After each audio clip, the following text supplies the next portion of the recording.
Lorsqu'il y avait des mariages mixtes, franco-algériens ou franco-marocains, qu'il y a eu rupture et divorce, les femmes se sont vues attribuer la garde des enfants. Et les pères marocains ou algériens avaient embarqué les enfants au bled. Et les femmes s'étaient organisées, les femmes françaises s'étaient organisées, avaient décidé de prendre un bateau pour aller chercher leurs enfants en Algérie ou au Maroc. Ça vous dit rien du tout? Et donc, il y a eu des négociations qui se sont faites pour que les femmes puissent récupérer leurs enfants.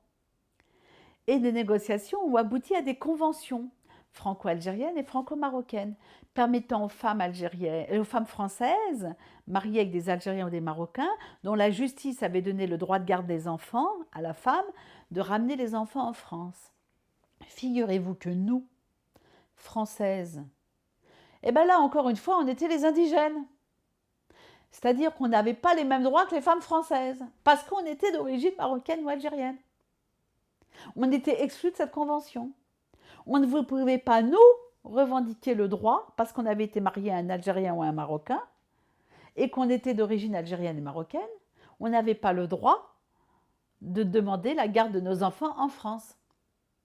Parce que l'Algérie et le Maroc, et en particulier l'Algérie, avaient refusé que nous soyons traités comme les femmes françaises. Parce que pour eux, on était resté algérienne. L'Algérie revendiquait ça, c'est le droit de l'Algérie de le revendiquer. Mais le gouvernement français ne nous a pas défendus. Le gouvernement français nous a sacrifiés.